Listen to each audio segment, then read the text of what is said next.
How Ancient Warriors Conquered Inner Doubt. Chapter 1, The First Trial. Hercules slipped into the forest where the Nemean lion waited, its fur thick and impassable.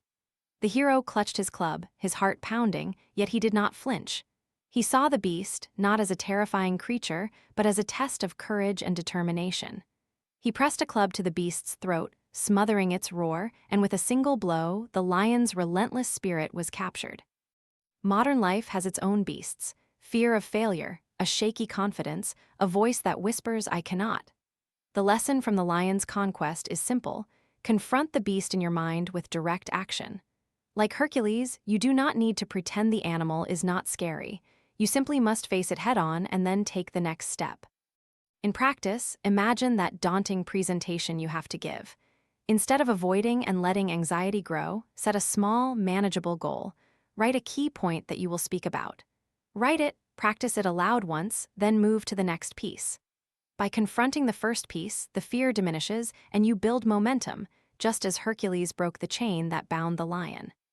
This pattern reminds us that the first act of courage is the most powerful.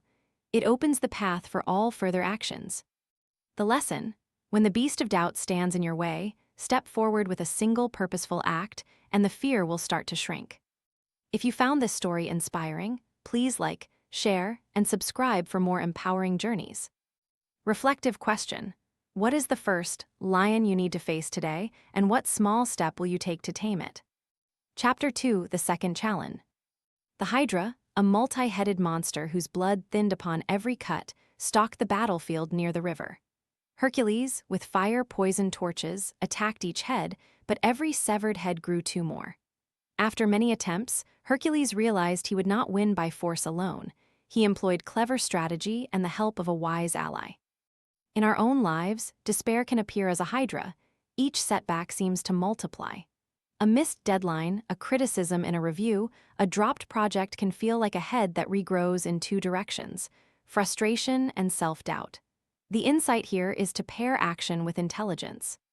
Take a setback that has doubled your workload. Instead of reacting emotionally, break the problem into discrete tasks and tackle them in a sequence. Seek outside expertise or fresh perspective, perhaps a mentor or a colleague who has faced similar floods. Their perspective becomes the torch that cautions the hydra's heads, turning a chaotic growth into a manageable workflow. By merging strength with smart thinking, you reduce the hydra's power. Similarly, the lesson is that resilience is amplified by strategy, not brute force alone. If you appreciated this narrative, give us a thumbs up, share with others, and hit the follow button for more transformation stories. Reflective question: which hydra head of your recent challenges can you address by pairing a clear action plan with seeking outside advice? Chapter 3, The Third Encounter. The fierce Erymanthian boar tore through the peaceful valley, its rumbling snort unsettling the cattle and the villagers. Hercules did not rely on might. Instead, he lured it to an open field where its strong legs tripped and it lay defeated.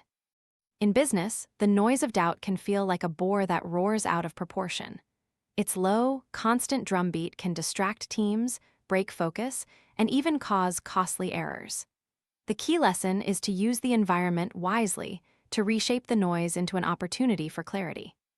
Imagine a meeting where a particular attendee dominates the conversation, steering the discussion away from the agenda and into tangent arguments. Instead of confronting with anger, arrange the meeting in a round table setting or re-establish the agenda at the start, allowing everyone to see the path forward. By adjusting the setting, the boar's roar is muted, turning the meeting into a productive session. Similarly, in marketing, an over-ambitious product launch can become cacophony. By segmenting the release, focusing on a core feature, and timing your message carefully, you can bring focus back to the audience, keeping the product from being lost in noise.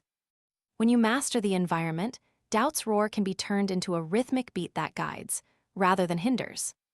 If this story resonated with you, please like, share, and subscribe for more wisdom.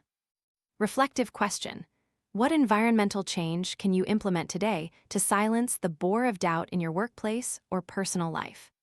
Chapter 4, The Fourth Quest. Hercules tackled the Augean stables, an enormous mess left empty and filthy after the previous owner's neglect. The stables held thousands of gallons of animal waste. Hercules, instead of attempting to clean the entire mess at once, diverted the rivers that flowed through the stables, washing away the filth.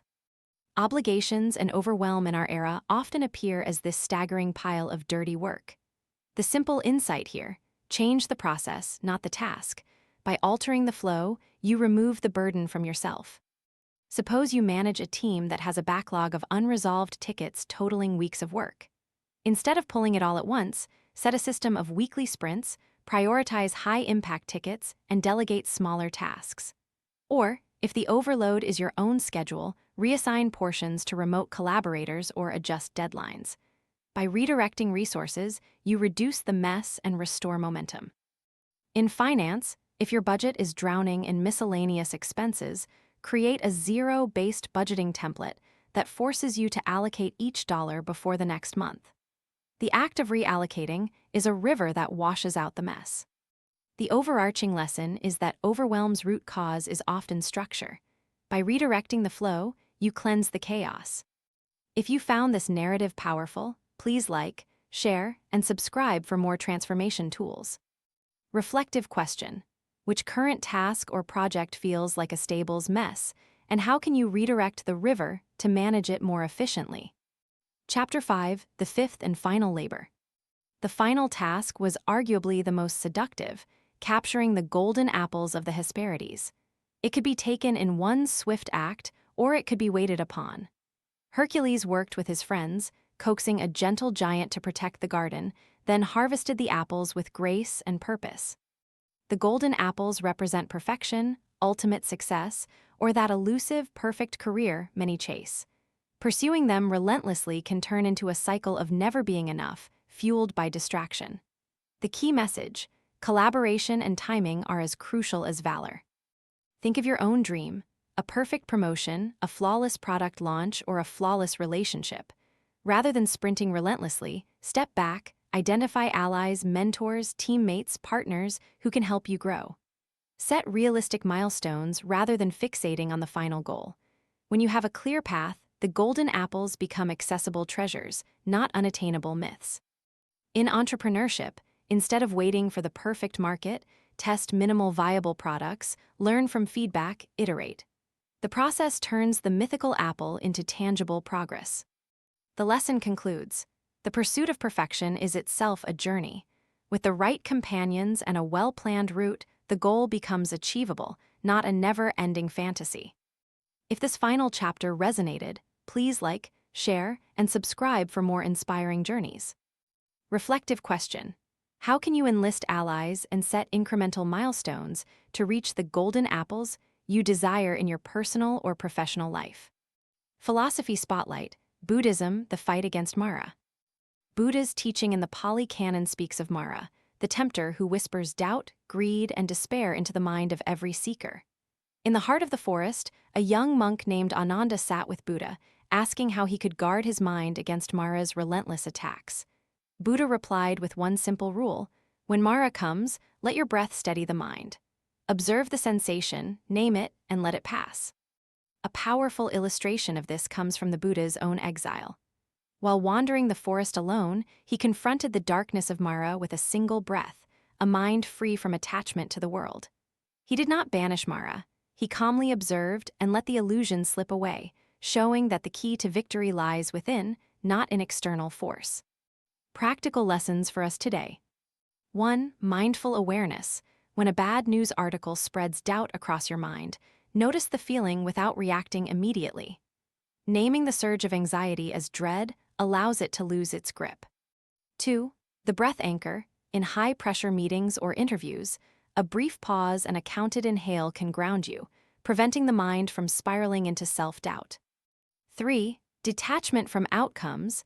Like the monk who walked without expectation, detach the value of your actions from the result. Perform the work with skill, then release the need to control the outcome, reducing the power of Mara's temptations. These insights tie directly into the theme of overcoming obstacles. Each chapter demonstrated a concrete external obstacle: the lion, hydra, boar, stables, apples. The Buddhist approach offers the inner toolkit that prevents the mind from amplifying those challenges into existential battles.